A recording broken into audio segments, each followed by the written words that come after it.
Smash that like button if you want the Las Vegas Raiders to get more money in their salary cap. I'm Mitchell Renz, host of the Raiders Report, and I'm telling you this right now. If the Silver and Black follow my plan, it's going to be great success adding more money to that salary cap, because here's what I'm going to do today. I am going to try to figure out a way how to create about $40 million in salary cap space by making 8 moves this offseason. NFL free agency is right around the corner, and the Raiders have the second most money in salary cap as it stands right now at about $92.5 million, trailing only the New England Patriots. How cool would it be if by the end of this show, if by the end of everything that I discussed, if I told you that the Raiders could have the most money in salary cap? Well, buckle up, because it's going to happen. Not only, though, do I want to look at the top 10 in terms of the most salary cap space, all I've heard off season is we can't compete in the AFC West. We have the money to be able to compete. And not only, I get it, the Chargers have the 5th most, but that is a huge discrepancy. My goal when I started today's show was I wanted to double everybody in the AFC West. I wanted to pass the New England Patriots. And if the Raiders stick to this plan that I have, I think you're going to be able to create about $40 million. Let's go to the very first move here for Las Vegas.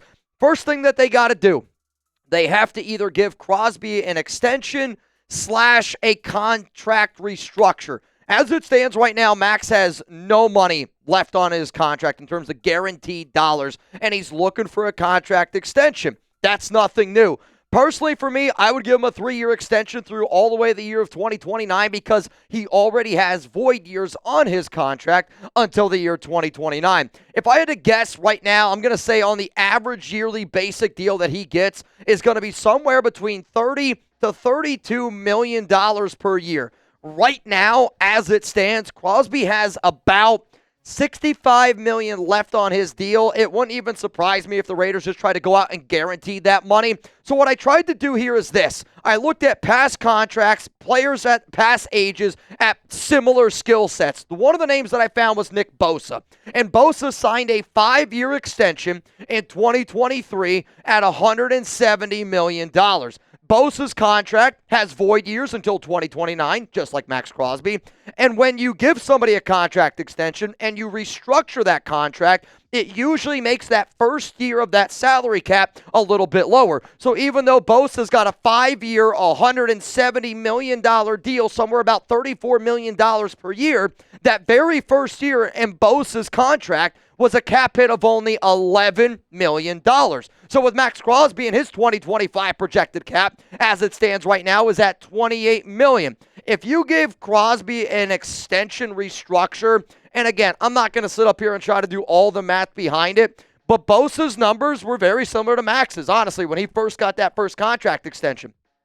And then when you look at Max, he's going to be looking at what Bosa's doing, going to be looking at what somebody like Myles Garrett's going to be doing. Josh Hines-Allen is at $28 million per year. If they restructure the contract the way that the Niners did with Nick Bosa, and you were able to get Maxx Crosby's lower value down to about $11 million, well, just like that, I just saved you $17 million for the year of 2025. If you like this style of show, hit that subscribe button. Also, when the Condor, 98, ends up signing that extension, because it's going to happen. And if it doesn't happen by March 12th, we'll start to panic then. But I know March 11th is a very important day for Crosby. He's got a tattle on his hand for a reason. I spoke about this in many videos that I talked about over the past few weeks. But when Maxx Crosby signs his extension, we're going live here on the Raiders Report. Let's go to the next thing that the Raiders could do to clear up and create about $40 million in salary cap space. Same exact thing that I just talked about with Max. I'm going to do the exact same thing here with Kolton Miller. And even though Miller has battled some injuries, he was able to show you at the last half of that season that he can still play at an extremely high level at left tackle. And for an organization, a good way to be able to convince whether you want a Matthew Stafford, Aaron Rodgers, Sam Darnold, Justin Fields, Russell Wilson, or any quarterback in the draft, that QB is going to want to know, is that guy going to be able to protect my blind side? So when you look at Miller's contract, just like Crosby, $0 million guaranteed on the final 2 years of his deal. If it was up to me, I would give him a 2-year contract extension through the year 2028. The reason why that I would do that, again, Miller's already got 2 years. You give him another 2 years, that's 4 total years. When you look at the way that they did Pete Carroll's contract, it was 3 years with the option to give him the 4th. To me, Miller's going to be somewhere around $18 to $20 million per year. So when I went back and I looked, Miller right now is about 30 years old. So what I tried to do is find another left tackle, similar skill set, that also got a contract extension at year 30. And that was Dion Dawkins of the Buffalo Bills. He signed a 3-year extension in 2024 at $60 million. And Dion Dawkins also has void years until 2029. Dion Dawkins' 2024 cap hit was $11.5 million. So even though he's on an average making $20 million, that first year of that contract extension, he was making $11.5. So right now, as it stands, Miller's cap hit in 2025 is $15.7 million. And if you're able to restructure and give him an extension, let's just say he's right there around $11.5 million. That money saved, $4.2 for the year 2025. I understand that we are projecting, and we're looking at a lot of guesses and kind of looking at different contracts in the Raiders and NFL teams. It switches up every single year. But what I do like to do is learn from history, and every single agent is going to look at past contracts, past ages, skill sets of players. They're going to do the exact same thing of what I'm doing right here. Before I get into the final 6 steps, because we still got some money to save, y'all, huge shout out to our sponsor here, ZBiotics, for helping me always show up the next day, because you already know, man, we love to party, and I don't bounce back the way that I used to. That is until I found ZBiotics Pre-Alcohol. Pre-Alcohol is the world's first genetically engineered probiotic. It was invented by PhD scientists to tackle rough mornings after drinking. When you drink, alcohol gets converted into a toxic byproduct in the gut. It's this byproduct, not dehydration, that's the blame for your rough next day. Pre-alcohol produces an enzyme to break this byproduct down. Just remember to drink this probiotic before drinking alcohol. Drink responsibly and get a good night's sleep to feel your best tomorrow. So stay in the loop and go to zbiotics.com/chatsports. You can also scan the QR code on the screen right now to get 15% off your first order when you use Chat Sports at checkout. You can also sign up for a subscription using my code so you can stay prepared no matter the time or occasion. ZBiotics is backed with a 100% money-back guarantee, so if you're unsatisfied for any reason, they'll refund you your money, no questions asked. Remember to head to zbiotics.com/chatsports and use code ChatSports at checkout for 15% off. Thank you so much, ZBiotics, for sponsoring this episode of the Raiders Report and keeping the good times a-rolling. Let's go to another move here that the Raiders could do to help create $40 million in salary cap. Jakobi Meyers extension and restructure. So to me, I look at 3 building block players that we want back next season. Maxx Crosby, Kolton Miller, Jakobi Meyers. If you want guys that love football, and if you want players that are going to help you recruit some of these others, I think you might have to lock up all 3 of them, because all 3 of them don't have any money guaranteed on their contract. And even though Jakobi's only got 1 year left, let's not get this twisted. He had a great relationship with Antonio Pierce, but Meyers is one of the most loved, respected players in that locker room. And I think he's also one of the most loved and respected players around the NFL because of just people don't realize what he does. He's not afraid to block. He does the dirty work. In today's day and age in the NFL, when you have a player that is as talented as Meyers and goes out there and does his job and doesn't complain about it and isn't a diva like a lot of these other receivers, Devontae Adams, that is a thing that you got to love. So if it was up to me, I would give him a 2-year extension through 2027. That is tying him to all 3 years, essentially, with Pete Carroll. I would imagine that deal is going to be somewhere around $14 to $16 million per year, though, based on some people that I talked to, some people think that Meyers could even be up in the $18 to $20 million range. That would be too high for me. What did I do? This was a little bit of a difficult one for me to go back and compare at past contracts, so I said, who's an older player at 28 years old with Pete Carroll? There was a receiver by the name of Tyler Lockett, who was 28 years old, also Jakobi Meyers, 28 years old, who signed a 4-year extension in 2021 that was $69.2 million in total. That number is probably what? My math isn't great, but that's somewhere around $16, $17 million per year. Then again, they ended up restructuring that contract again in 2024, which, I mean, if you gave Meyers a 4-year extension, and then after 2 years or after that 3rd year, you were able to restructure it again because maybe you're moving on from Pete Carroll or what have you, that's a good thing to be able to do. But Tyler Lockett's cap hit in 2021 was $8.1 million. So hypothetically speaking, with Meyers' projected contract at $15 million this season, if we were able to get him somewhere around, again, a little bit of a lower number. I don't know if we'll be able to get him down to $11.5 million. Maybe we can get him at around $8 million. The only reason why I didn't want to shave off as much money as I did Lockett was more simply just because now it's like 2021 compared to 2025. Just the way that the market has gone up a little bit, I added a few extra $1 million to that deal. Maybe that was dumb of me. Maybe I should have just kept it at 8. But you know what? I try to do this the best way that I possibly can every single day. So that cap money added was $3.5 million.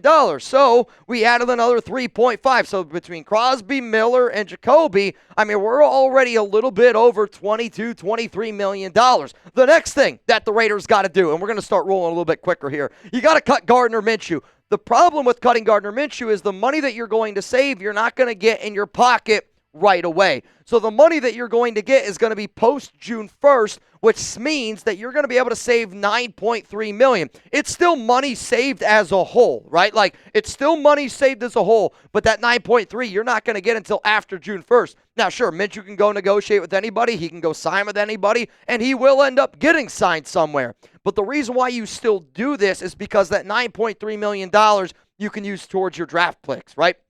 If I'm the Raiders and I sit there and I go, I got 10 total draft picks, you already know you're going to need a minimum of about $9 to $10 million.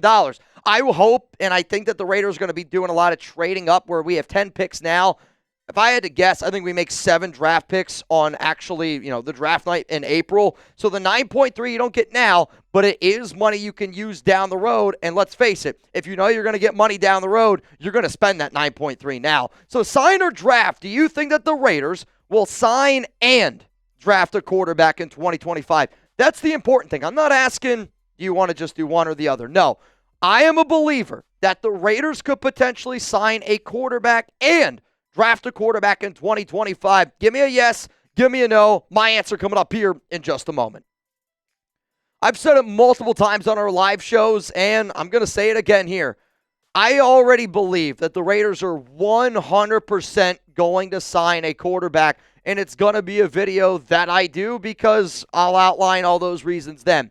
But I also believe that this is going to be a team that drafts a quarterback. Their plan is to sign somebody and then get a young quarterback, let him learn for a year or two, and then you hand the keys to the car. Because I am saying that, because I am saying they're going to sign a QB and they're going to draft a quarterback, if I'm the Raiders, I am then going to try to move on from Aidan O'Connell. If you can't get one or the other, then yeah, you're not going to trade Aidan. But Aidan's too good to be your quarterback 3.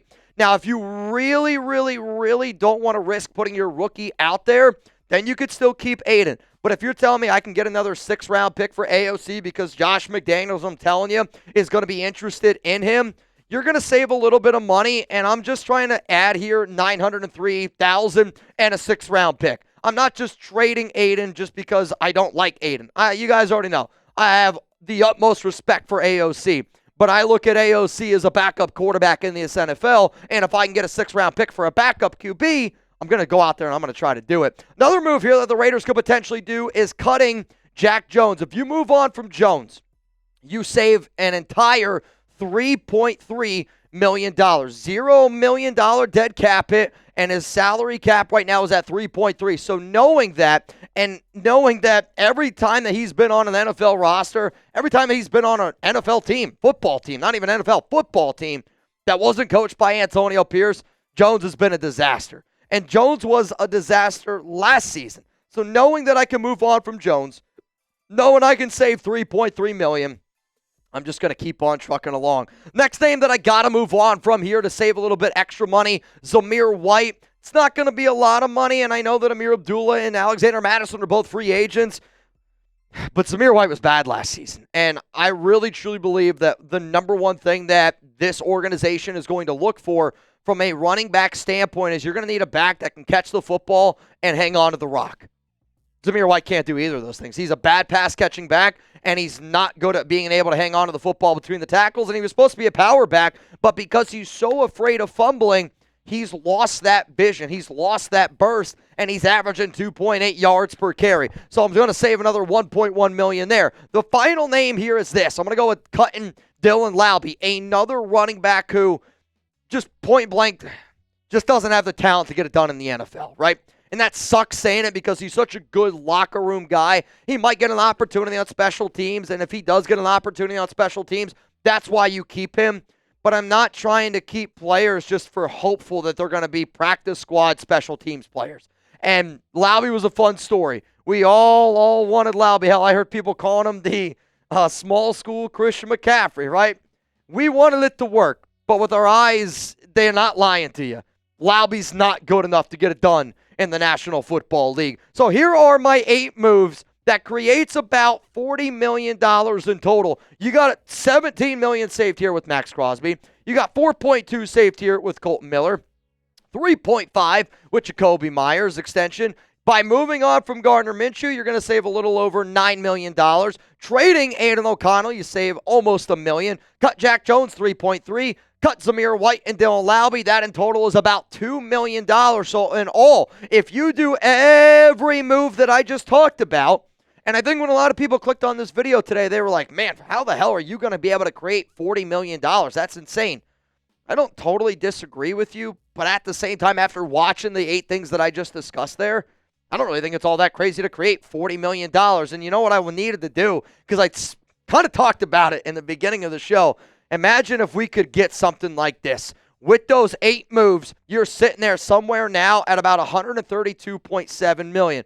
I do got to say this again as a reminder. You technically don't get that $9 million until after June 1st. So when the Raiders do designate Minshew as a post-June 1st cut candidate, you're not going to see that money appear right away. I just wanted to be able to show you the money appear right away for the sake of this video. So not only would the Raiders be number 1, obviously in the most salary cap space, they would have more than double. Honestly, I think if you added the total between the Chargers, Broncos, and Chiefs, they still would not even be close to the silver and black. And that's the type of game plan that we need to be able to go out there and compete with the Chiefs, with the Broncos, with the Chargers out there, and really show the NFL that the Raiders are here to stay for the long haul.